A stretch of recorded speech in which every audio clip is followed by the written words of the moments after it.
You want to set aside everything that you've come to know and believe all at once and just jump into whole new understanding? Oh.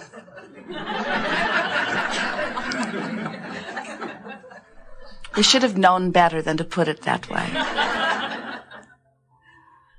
For as that is your desire, you are really going about it the hard way. And it also implies that what you have is not working when it is. So, if instead of saying, oh, I would like to set aside who I am or what I am or where I am and jump into something infinitely better, it is so much more to your advantage to say, I am such a good person in such a good place, seeking this improvement and this improvement and this improvement. Can you feel the difference? The reason that we are encouraging this gradual shifting, finding a new desire, finding a way to align with it, rather than trying to jump all at once into something that you cannot yet imagine, is because it is not vibrationally possible for you to make those quantum leaps, any more than you can set your radio dial on 6:30 a.m. and hear what's being broadcast on 98 FM. In other words, there has to be some vibrational relevancy to where you are. And so the way you evolve is by standing on your current platform, and a large part of your current platform equals a large part of your current vibration. That's what your belief system is. And you don't need to uproot your entire belief system. There is much that you believe that is serving you extremely well. Someone handed Jerry and Esther a copy of a book that was written in the 1930s. And the reason they were so eager to give the book to Jerry and Esther is because it mentioned law of attraction. And as Jerry perused the book, much of what he is hearing today from Abraham was written in this book. And then as he read closer, he saw that the author gave credit for her inspiration to Ernest Holmes. And Jerry has long seen a vibrational sameness between what he was receiving and what Esther is receiving, even though there are many years difference. And so as Jerry was reading this little book, the author, a woman, was talking about what an extraordinary, fast-moving environment we are all living in this modern day, and how hard it is to keep up. And Esther nearly drove off the road in the monster bus as Jerry was reading this to her, because she had been working to get her satellite dishes to work and working to get the communication between the office to work, and had been talking just hours before about this bleeding edge that they are living on in terms of technology, and almost longing for a simpler time. She said, my parents still have the television we had when we grew up. They still have the same telephone that was in the house as I was growing up. They have the same 10-key adding machine, the same electric typewriter. And while they do have a computer, they still have the same can opener, the same austerizer blender, the same mix master. All of these old, reliable machines that Mother knows how to use, that were built to last and did. And Esther was longing for the good old days, just a little bit. And then she is reading from a woman's perspective who was at that time on the leading edge, because the now always is the leading edge, isn't it? Who was in her day struggling to keep up with what was new. And what we want to say to all of you is that, first of all, you do not have the ability to create beyond your vibrational tentacles. And what we mean by that is the vibrational basis that you are standing in is the majority of your vibrational offering. And your vibrational offering is your point of attraction. And so there are two powerful points that we are wanting to make with Jerry and Esther's new awareness of how fast the leading edge of the 1930s felt to those who had just stepped from 1929 into 1930, just as sometimes your leading edge place feels almost faster than you are ready for. And we want to say to you that whether it was then or whether it is now or whether it will be tomorrow, the work is always the same. Your individual work is singlefold, and that is to keep yourself in vibrational alignment with your own desires. It's not to keep up with what everybody is thinking about. It's not to understand what everybody understands. It's not to mesh your desires or your beliefs with everyone else's. Your work, and the work of this woman who was living in 1930, your work is always to bring the vibration of your thought in this moment as close as you can in this moment into vibrational alignment with the desire that you hold in this moment. It was interesting, as Esther read or listened to Jerry read this woman's account of what it was like then, brief spatterings of it available to them. It was interesting to realize most everyone who is standing in their leading edge place has this sense of urgency about getting to the point of completion, getting it figured out, getting it solved. And there was something so interesting to Esther as she is listening to this woman speaking about solving it all way back when. And Esther couldn't help but notice that between 1930 and today, it didn't get solved. And it didn't get finished. It didn't get completed. And all of that striving seemed ill-placed. And we want to say to you, it is ill-placed if you're trying to get things fixed, if you're trying to figure it all out, if you're trying to get to the place that you think you were sent here by God to conclude. But when you get it, that whether you are focused in 1930 or 1940 or whether you're focused right here today, that your work is about being, observing, vibrating, concluding new preference, aligning with preference, and the world just goes round and round and round and round.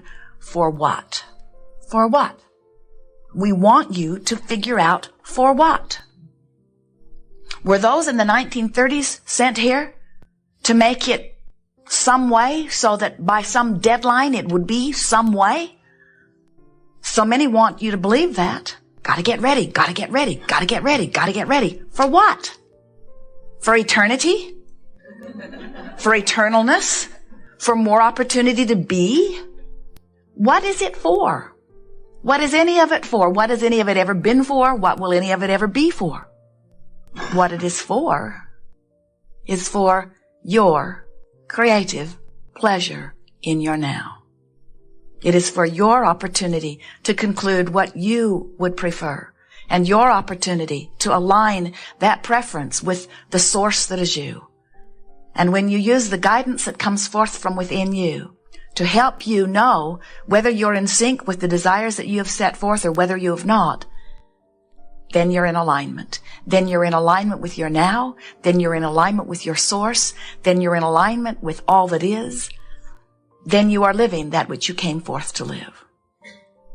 When you decide that you're going to go on a vacation, do you tell your friends, I'm going to meet these specific requirements? There are many things I need to do, and I'm getting them done. And I'll be back when I have fulfilled this responsibility. Or do you go for another reason, like pleasure and adventure and stimulation and exhilaration and refreshment? And so this is what we want you to realize that you have come forth into this physical experience about. You didn't come on a mission to save the world or to fix the world or to correct the world or to make the world see the errors of their ways. You didn't come forth to align the world, to unite the world. You didn't come forth to do anything other than have your experience, give birth to your preferences, align with your own preferences, and live happily ever after. You didn't come to earn worthiness. You already are worthy. You didn't come forth to become intelligent. You already are intelligence. You didn't come forth to achieve godliness. You already are God. You came forth for the pleasure of being the powerful creator that you are. And you knew that there would be a world full of others doing the same thing, and that you would mix and match, and sometimes you would agree, and often you would not agree, but out of all of it, a powerful thing would happen. New ideas would be born. And you knew that the new idea would be born, and that you would have the opportunity to feel the thrill of being there on the leading edge where the new idea is born, and to feel the rush of the creative life force flowing through your focused viewpoint. And you knew that you would have an emotional center that would let you know whether in this moment the idea that has been born within you aligns with other conclusions that you have already achieved. We want to talk about the value of who you are as non-physical energy when you decide that you will focus into this time-space reality. This worthy, loving, pure positive energy consciousness that focuses here for the express purpose of providing an opportunity for broader perspective to move forward. For the achievement of what? Expansion, yes, but expansion is inevitable. Joy, yes, for the purpose of joy. That's why we all exist. We exist for the thrill of our powerful now. And you know what's interesting? Whether you are East Coast or West Coast, is still now.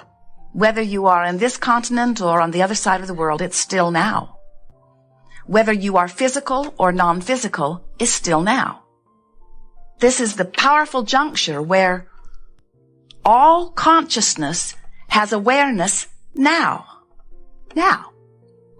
So, in 1930, this woman is aligning or not aligning, fully or not fully, with the broader perspective of her that is focused now. And you're doing the same thing. In other words, the juncture where the physical and the non-physical converge is now. And it is that converging of the energy of who you are with the energy of who you are. So as you stand in your now and you're loving your moment, you are in alignment now totally with who you are. We call that blending. Some call it allowing your soul to be present. Some call it inspired. Some call it tuned in, tapped in, turned on. Some call it in the flow. In other words, there are a lot of different ways of expressing this connection, this conscious connection with who you are. We call it the art of allowing. And it is an art because you practice it until you understand how you're doing within it. The art of deliberately adjusting my vibration as often as I can consciously manage for the sole purpose of allowing the juncture now of the fullness of me focused through the fullness of me. So when you meet someone who is achieving that in the moment, the way you would describe them, variety of different words, you would say, that's a happy person. You would say, oh, that is such a balanced person. You would say, oh, do you see how coordinated that person is? Do you watch the Olympics? Do you see those kids stand on those platforms or get ready for their race? Do you see them aligning with who they are or working to do that? Do you see them recognizing that they have a higher power? They have a broader perspective. They have untapped resources that they want to align with right here and now. Do you see the physician, the surgeon, in the midst of his surgery, so focused upon what he's wanting to achieve and so wanting to be as steady as he can be and as inspired as he can be and as guided as he can be and as in alignment as he can be and as intuitive as he can be, as tuned in, tapped in, turned on as he can be? Do you see the musician who is so at one with his instrument that it seems as if there is no separation whatsoever?